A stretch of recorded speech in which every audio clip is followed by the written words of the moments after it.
The call came on a Tuesday morning, 11 days after Marcus left the anniversary restaurant. I was at my drafting table reviewing the stone pathway placement on a garden plan for a client in Myers Park, when my phone rang with a Charlotte landline number I didn't recognize. I answered it the way I answered all unknown Charlotte numbers during working hours. Ms. Marsh? My name is James Calloway.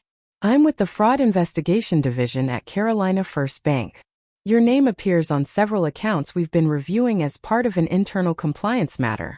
Do you have a few minutes? I set down my pencil. How long have you been reviewing these accounts? Approximately 4 months. I looked at the window above my drafting table. For months. Marcus had left 11 days ago. He had been sitting across from me at our anniversary dinner, while the bank's fraud team had been building a file on him for 4 months. Yes, I said. I have time. Welcome to Quiet Karma Stories. My name is Elena Marsh. I am 41 years old. I am a landscape architect in Charlotte, North Carolina, where I have run my own firm for 8 years. I was married to Marcus Marsh for 12 years.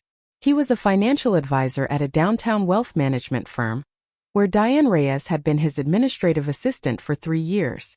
On our 12th wedding anniversary, Marcus sat across from me at the restaurant where we had eaten every anniversary dinner for 9 years and told me he was leaving. He was in love with Diane. He had already arranged for a rental. He said he hoped we could handle it cleanly. Then he told me about the investment account. I moved it last week into an account in my name only. I wanted that handled before this conversation.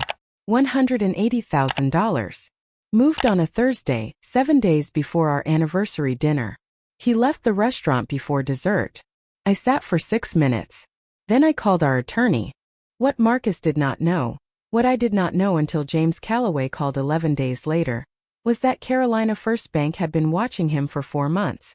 The wire transfers from his client portfolios had triggered a compliance alert in June. The bank had been building documentation quietly, coordinating with the SEC, waiting until the file was complete. They had planned to contact me the following week. Marcus left on a Thursday and accelerated their timeline by 11 days. James Calloway had my number from the joint account records. He called on a Tuesday morning. I had a documentation binder sitting on the corner of my drafting table that I had started the morning after the anniversary dinner. What exactly have you found? I asked. That's what I'd like to discuss in person. There are elements that go beyond the joint account, and I believe you need to understand the complete picture. When can we meet? Tomorrow morning if you're available. I'm available. I ended the call and immediately dialed Patricia Holt. She picked up on the second ring. The bank's fraud team just called me, I said. They've had a file open on Marcus for 4 months. They want to meet tomorrow. A pause. Elena, don't confirm anything with them before I've spoken to their legal team. I'll call James Calloway's supervisor this afternoon. We go in together. Together, I agreed. I hung up. I picked up my pencil. I looked at the stone pathway on the garden plan. Then I set the pencil down and opened the binder. We had eaten at Del Nadi on every anniversary for 9 years. The same corner table by the window, the same wine we had ordered the first time. The night Marcus said quietly, across a table not unlike that one, that he was certain about me. I had believed him because there was no reason not to. I believed him until the third course of our 12th anniversary dinner. He had been quiet during the first 2 courses in a way I had read as tired. The end of the fiscal quarter was always a dense period for him. I talked about the Myers Park garden, a Japanese maple placement I had been thinking about for 2 weeks, a client I liked. He nodded. He didn't ask follow-up questions. I noted the deviation from the pattern and set it aside. During the third course, he put down his fork and folded his hands on the table. I need to tell you something. I looked at him. I've been trying to find the right moment. There isn't one. So I'm telling you now. He told me about Diane in the specific way of someone who has rehearsed a confession until it has become a presentation. He said it hadn't been planned. He said it had become something real. He said he understood this was painful, and that he was sorry for the way it had happened. He said her name twice. The second time, something in my chest shifted the way structural things shift when a load-bearing element is removed. Not dramatically, just permanently. The joint investment account, I said. He looked at me. What did you do with the joint investment account? I moved it last week. Into an account in my name only. I wanted that handled before tonight. $180,000. Yes. Last week. Thursday. I looked at the window. Outside, people were walking on the Charlotte Street in the unhurried way of October evenings. The maple in the sidewalk planter was the specific orange of mid-October. I noted this the way you note irrelevant things when the relevant information is too large for immediate processing. He said he had a rental starting Saturday. He would send someone for his things. He hoped we could handle it with clarity. He left before dessert. I sat at the corner table for 6 minutes. The waiter, who had been our anniversary waiter for 4 consecutive years, approached quietly. Just the check, I said. I paid. I walked to the parking garage. I sat in my car for 8 minutes. Then I called Patricia Holt. Don't touch anything in the investment account. Can you be in my office tomorrow at 8? 7:45, I said. I drove home to a house that was exactly as I had left it 4 hours earlier, and would never feel precisely the same again. I changed out of the dress I had worn to dinner. I made tea. I sat at the kitchen table. At 11:30, I opened a new manila folder, wrote the date on the tab, and placed the banking app screenshot inside it. The binder started that night. Patricia's office on the 7th floor of an uptown building had a view of Charlotte I had always found steadying. At 7:45 on a Wednesday morning, I found it steadying again, sitting across her desk with my phone and the screenshot between us. She looked at it for 2 minutes. When was the joint authorization established? When we opened it. 8 years ago. Equal access for both of us. And the transfer was made 7 days before he told you. Thursday. He said he wanted it handled before the conversation. She made a note and had the 24-month statement pull submitted within 5 minutes. The records arrived Thursday morning. What they showed reorganized my understanding of the preceding 18 months. The investment account transfer was the final transaction in a pattern that had begun 17 months earlier. Patricia's forensic accountant identified it across 4 separate review sessions. 14 wire transfers to 2 external accounts, ranging from $4,000 to $22,000 each, spaced at irregular intervals. The external accounts traced to 2 LLCs. One registered to Diane Reyes, the other to a name I didn't recognize. Who is the second LLC? I asked. Still tracing. The registered agent is a Charlotte address. We should have a name by Monday. What's the total across everything? Patricia looked at her notes. Including the investment account transfer and 17 months of smaller transactions. $214,000. I looked at the view. There's something else, she said. The pattern of transfers, the amounts, the timing, the interval spacing. This is consistent with activity that financial institutions are specifically trained to flag. I think we should contact Carolina First Bank proactively. She picked up her phone to call their compliance division. She didn't need to. 8 days later, James Calloway called me first. The second LLC, the one Patricia's paralegal hadn't yet identified, resolved through the Delaware Business Registry to a single-member LLC registered to Marcus Marsh under a different name. Not to Diane. To Marcus. A shell company. His own.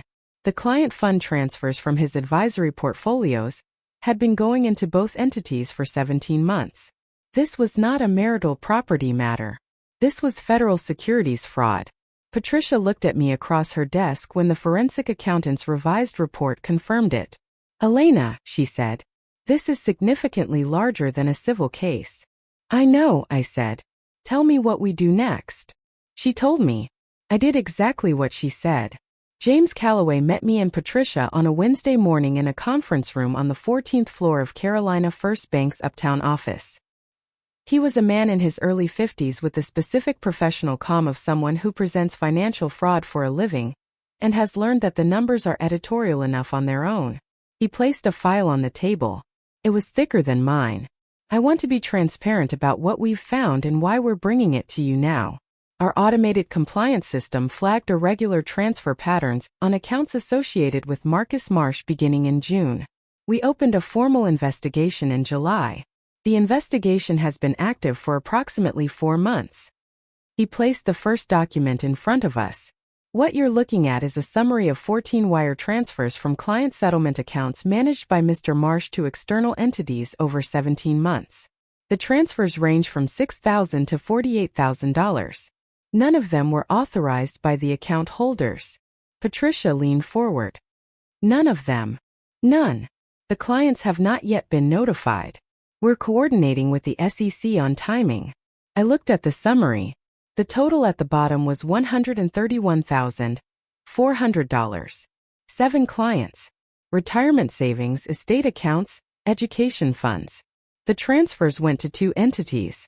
An LLC registered to a Diane Reyes, and a single-member LLC registered to Marsh under a Delaware shell structure. He built a shell company, Patricia said, registered 9 months before the first client transfer. The registered agent is a Charlotte mail forwarding address. Patricia was writing steadily. What does this mean for the civil case regarding the joint investment account? The joint account transfer is now the smallest element of what we've documented. The client fund transfers fall under federal securities law. That's the SEC track. The joint account transfer is a state marital property matter. Separate legal tracks. Same individual. Same pattern. He placed another document in front of me. Ms. Marsh, your name appears on the joint accounts as co-holder. You're entitled to notification of any compliance investigation involving those accounts. We should have contacted you sooner. We were building the case carefully. You called 11 days after he left. We had planned to call you the following week. When our system registered the investment account transfer on Thursday and cross-referenced it with the open investigation file, we determined immediate contact was appropriate. A brief pause. If your attorney would like access to our investigation file within the scope of what we're permitted to share, we're prepared to discuss that. Patricia looked at me. I looked at the file in the center of the table. We'd like that very much, Patricia said. James Calloway nodded and opened the file to the first section. I had started building the file the night of the anniversary dinner. Not because I knew about the bank's investigation. Not because Patricia had told me to, though she did tell me to, and I had already started. I started because I am a landscape architect and architects build documentation before they build anything else, and I had understood from the moment Marcus told me about the account that what followed would require a record. By the time James Calloway placed the bank's file on the conference table, mine had 5 sections. Section 1, the financial record. The investment account balance before Thursday. The wire transfer receipt. The 24-month account history Patricia had subpoenaed. The forensic accountant's report. The LLC registrations. Section 2. The legal record. Patricia's engagement letter. The civil complaint filed on day 9. Service of process documentation. The preliminary injunction on the investment account funds. Section 3. The communication record. Every text message from Marcus in the 11 days since the anniversary, brief, logistical, covering the Saturday moving company and his forwarding address. Each one screenshotted, dated, organized chronologically. Section 4. The professional record. Marcus's firm's public registration documents, his advisor license number, his stated credentials. Added on day 7, when the pattern of transfers began to suggest the civil case might intersect with a regulatory matter. Section 5. The update log. Every 3 days in the first month, a dated page recording what had changed. The morning after James Calloway's meeting, I added a new entry to Section 5. It noted that the bank's investigation had been active for 4 months before the anniversary dinner. That the client fund transfers totaled $131,400 across 7 accounts. That the SEC coordination was underway.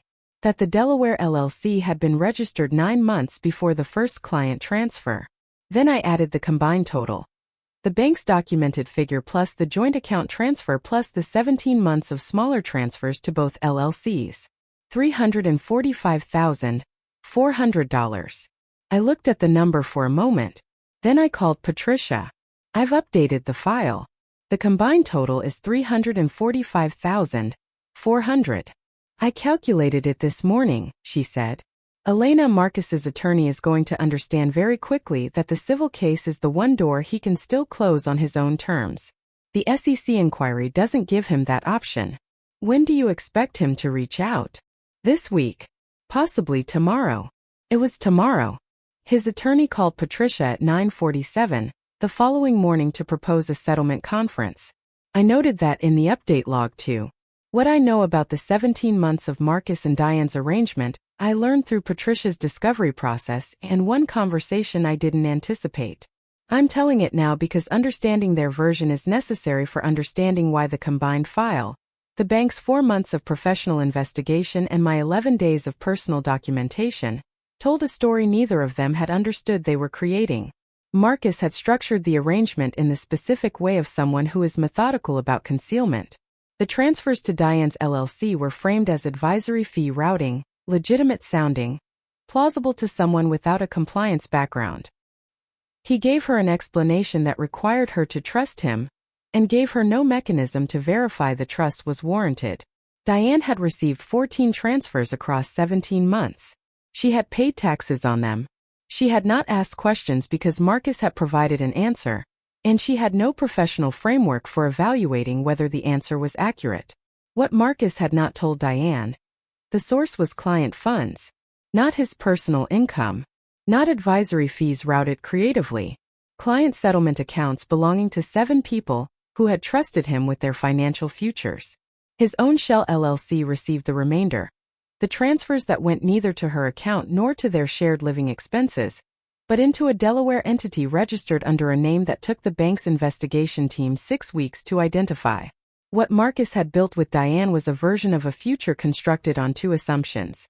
First, that she would not investigate the source of the transfers. Second, that the bank's compliance systems would not detect the pattern.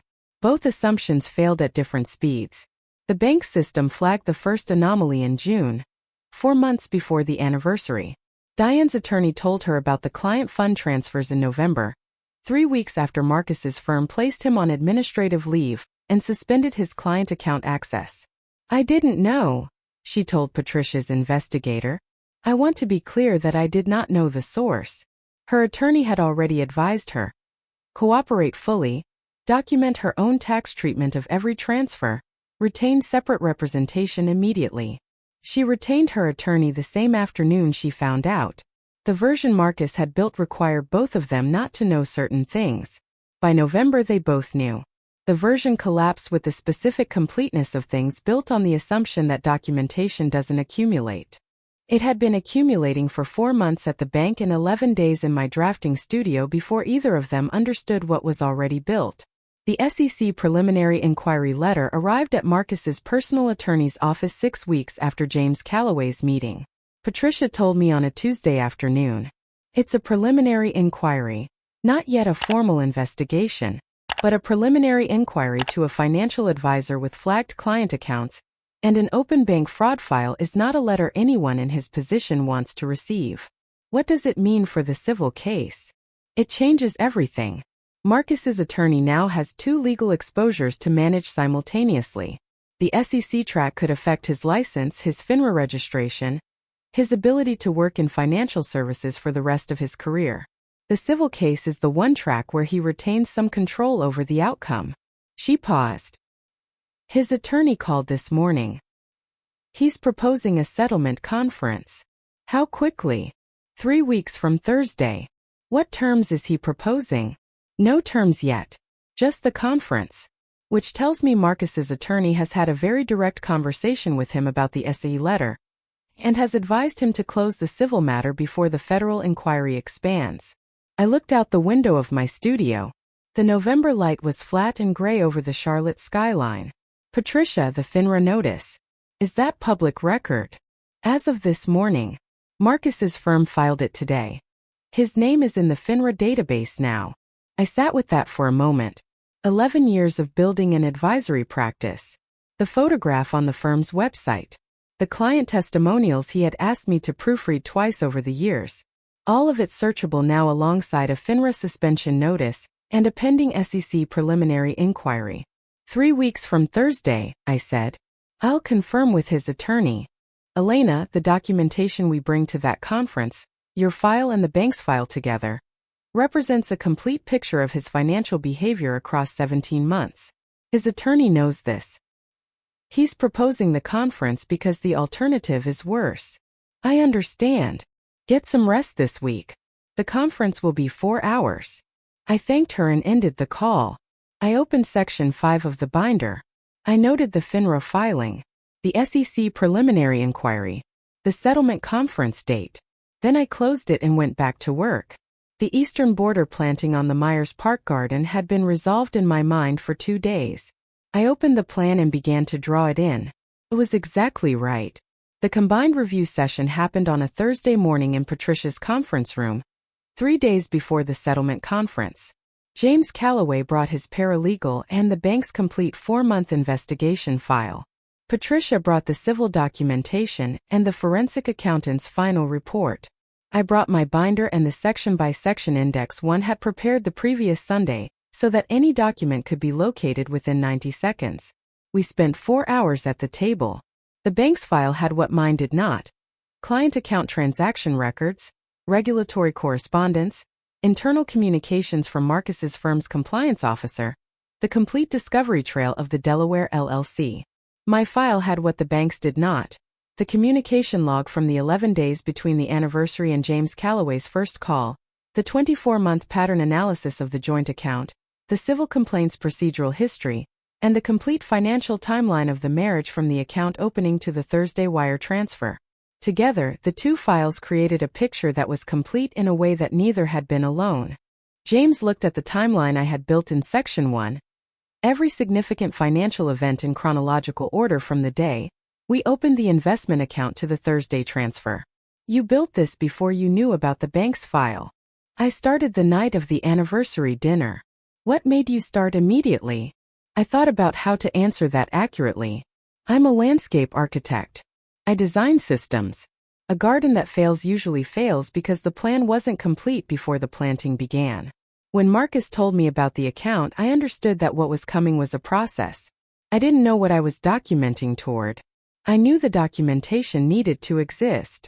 James looked at the timeline for another moment. Then he placed it carefully back in its section. Ms. Marsh, with your and Ms. Holt's agreement, we'd like to formally incorporate your documentation into the bank's compliance file as supporting evidence for the SEC submission. Patricia looked at me. Yes, I said. James nodded once. Then he placed a second document on the table. The 7 affected clients. The bank will notify them this week. Some have already retained counsel. Your documentation may be relevant to their individual claims. I want to be available to their attorneys, I said. Whatever channel is appropriate. James looked at me for a moment. Ms. Marsh, I've been in financial fraud investigation for 22 years. The quality of what you built in 11 days without knowing what it was building toward is why this case has the completeness it has. The bank's 4 months and your 11 days tell the same story from 2 different directions. That kind of convergence is not common. I thanked him. Patricia added it to the meeting notes. Then we moved to the settlement conference agenda. 3 days. Diane Reyes called me on a Saturday morning, 2 days before the settlement conference. Her number appeared as unknown. I answered with the professional tone of a Saturday morning call that might be a client. Is this Elena Marsh? Yes. This is Diane Reyes. I know you have no reason to speak with me. I wanted to call anyway. I sat down at the kitchen table. I'm listening. She said she had retained her own attorney, that her position was separate from Marcus's in ways her attorney had clarified, that her LLC had received funds she had understood to be legitimate advisory fee arrangements, and that she had documented her own tax treatment of every transfer as standard consulting income. I know how that sounds, she said. I'm not calling to defend it. What are you calling for? A pause. I found out 2 weeks ago what the actual source of the transfers was. My attorney told me when the discovery process began. The client accounts. Another pause. I didn't know. I want you to know I didn't know. I looked at the kitchen window. The November morning was flat and pale and very still. Diane. Yes. Whether you knew about the client accounts is between you and your attorney and the regulatory process. That's not mine to evaluate. I understand. What I will say is this. What you did know, what you chose to participate in for 2 years, was an affair with a man you knew was married. You knew I existed.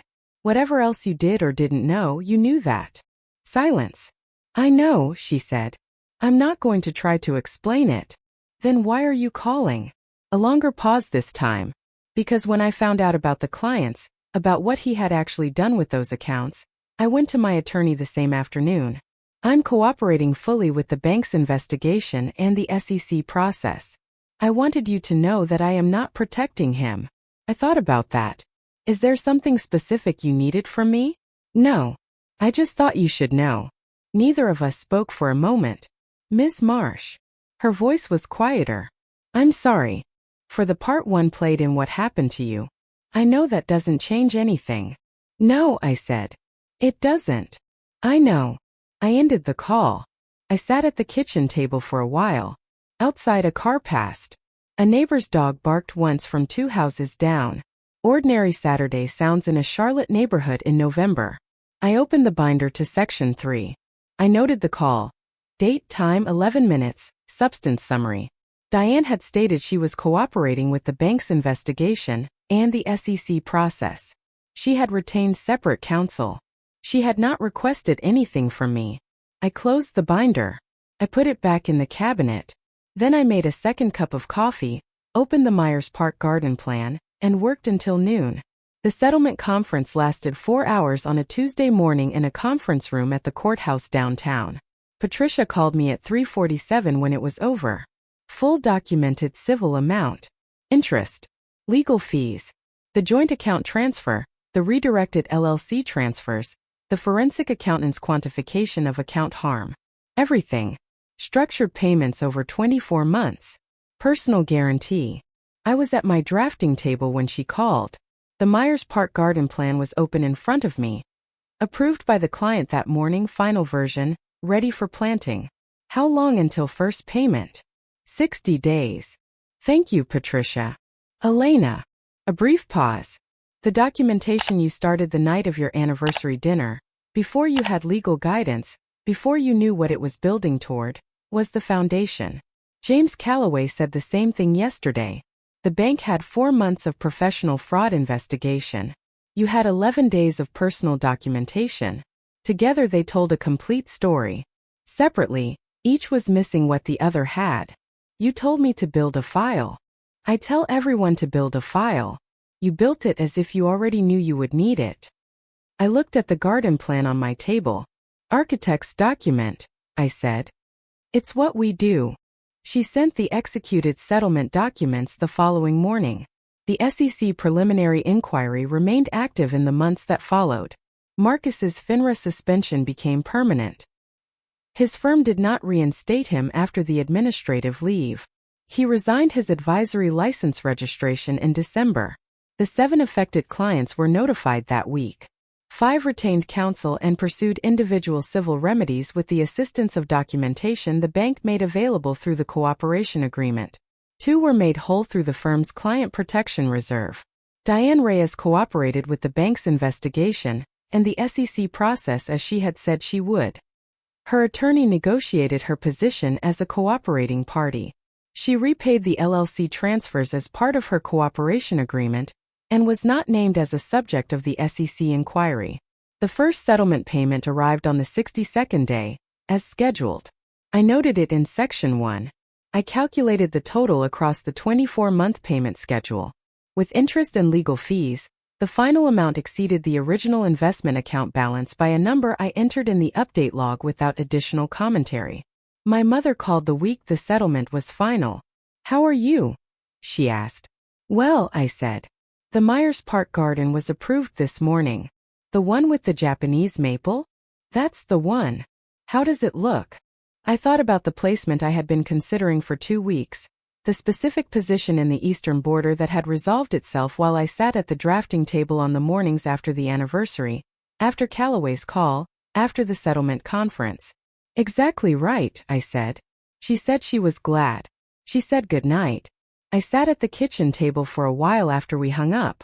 In 11 months it would be October again. The maple on the sidewalk outside Del Nati would be the specific orange of a Charlotte October. The corner table by the window would have a reservation for someone else. Marcus had moved the investment account 7 days before sitting down to tell me because he believed that controlling the financial moment would control everything that followed. He was wrong about what control means. The bank had been watching for 4 months. The documentation started the following morning. The timeline in section 1 of the binder recorded every financial event from the day we opened the future account to the Thursday wire transfer. The future account. That was what we had called it. What was built in the months since the anniversary dinner was not the future we had named the account for. It was not a replacement. It was what was built by a person who had a binder, a pencil, and the professional understanding that a plan made carefully before the work begins is the reason the work survives. The garden in Myers Park is planted now. The Japanese maple is exactly where I put it. Lessons from this story. The first lesson is about the specific error of the preemptive transfer. Marcus moved the investment account before the anniversary dinner because he believed the transaction would settle the financial question before the emotional one could interfere. The money moved on a Thursday afternoon. The bank had been building a file on him since June. The documentation in my binder started the night he left. He controlled the timing of the transfer. He controlled nothing else. The second lesson is about what participation in concealment costs. Diane received 14 transfers across 17 months. She had an explanation and no mechanism to verify it. Her own attorney told her the truth in November, and she went to her own attorney the same afternoon. The cost of her participation, the cooperation agreement, the repayment, the legal fees, the professional record, was the specific cost of trusting an explanation without verifying it. Explanations from the person who benefits from the explanation are the least reliable form of documentation. The third lesson is this. A file built the morning after the worst night, without knowing what it is building toward, is the most durable thing a person can make from the materials of a crisis. I did not know about the bank's 4 months when I started my 11 days. I did not know that James Calloway had been building documentation on a separate track toward the same subject. I built mine because it was accurate and because the process required a record. When the two files were placed on the same table, they completed each other. That is what documentation does. It accumulates. It waits. And when the moment comes, when the bank calls, when the conference room fills,